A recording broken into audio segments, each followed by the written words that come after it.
बात आपसे करना चाहता हूं और मेरा पहला प्रश्न है आपसे कि मुख्यमंत्री के इस स्टेटमेंट का क्या मतलब है कि एक संत, एक योगी सत्ता का गुलाम नहीं होता है, वो किसे ये बात कहना चाहते हैं?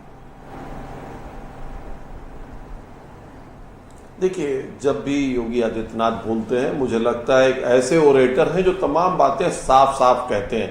राजनीति के परिप्रेक्ष्य में पहले तमाम बातें कही जाती थी, चाहे वोट बैंक के बारे में, चाहे अपने कार्यों के बारे में, लेकिन उसको थोड़ा लाग लपेट के कहा जाता था। और योगी जी एक स्पष्ट वक्ता है, जो भी मुद्दा जिस समय होता है उसके बारे में अपनी स्पष्ट राय व्यक्त करते हैं और उनके भाषणों में उसकी झलक दिखती है। इसीलिए उनकी कही हुई हर लाइन समाचार बनती है और उसका समाज पर असर भी होता है और हमारे विरोधियों पर भी उसका असर होता है। और जहां तक बात रही चुनावी राजनीति की या व्यक्ति जो मुख्यमंत्री है उसके द्वारा दिए गए भाषण की, मुझे लगता है वो मुख्यमंत्री बने ही इसलिए थे कि वो एक स्पष्ट वक्ता, हिंदुत्व के प्रखर नेता और अपनी बात जनता तक पहुंचाने का एक स्पष्ट संदेश जब से वो सांसद रहे वो देते रहे। और मुझे लगता है भारतीय जनता पार्टी ने योगी आदित्यनाथ को पहली बार इसीलिए मुख्यमंत्री पद पर बैठाया कि वो एक ऐसे व्यक्ति हैं जो ईमानदारी से सत्ता को चलाएंगे, जो सच में योगी हैं और उनका इस लाग लपेट, इस सत्ता के पीछे भागना, लोलुपता, इन सब चीजों से वो ऊपर है।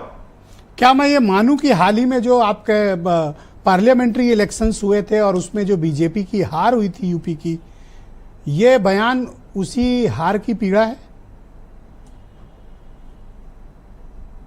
देखिए, चुनाव में हार और जीत लगी रहती है। मुझे लगता है योगी आदित्यनाथ जब से मुख्यमंत्री बने कई चुनाव हमने जीते हैं और जहां तक पहले लोग कहते थे भारतीय जनता पार्टी ने उन्हें मुख्यमंत्री बनाया, लेकिन दूसरे चुनाव की जो बाधा थी वो उनके नेतृत्व में हमने पार की और अच्छी खासी संख्या से पार की। जहां तब भी मीडिया के तमाम हमारे मित्र, तमाम राजनीतिक विशेषज्ञ कहते थे कि योगी आदित्यनाथ दोबारा सरकार में नहीं आएंगे। और मैं जिम्मेदारी से कह सकता हूं कि 2027 में मैं कहता हूं कि 2027 में हम योगी आदित्यनाथ के नेतृत्व में तीसरी बार, जो संख्या वर्तमान है उससे ज्यादा संख्या में आएंगे। एक ऐसा व्यक्ति जो कास्ट, क्रीड, रिलीजन से ऊपर है, केवल समाज के लिए काम करना चाहता है, जनता के लिए काम करता है, डिलीवरी देता है। और ये जो तत्व है जो कहते हैं कि आजकल राजनीति तो कुर्सी के लिए होती है, राजनीति सत्ता के लिए होती है, उससे वो ऊपर है। उसको कई बार काट करते हैं और कई बार जिस वोट बैंक की बात होती है उसको भी वो स्पष्ट संदेश देते हैं। वो इधर उधर नहीं रखते, वो कहते हैं जो हमें वोट देता है वो हमको वोट दे, जुड़कर वोट दे,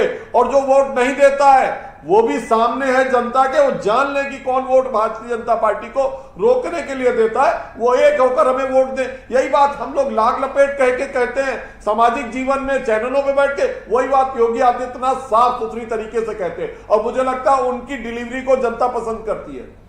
भाई, सुरेंद्र राजपूत यहाँ बैठे हैं, उनको इस बात की तकलीफ है और वो ये चाहते हैं कि आप इस पर अपनी सफाई प्रस्तुत करें। उनका ये मत है कि योगी जी पार्टी को ये संदेश देना चाहते हैं।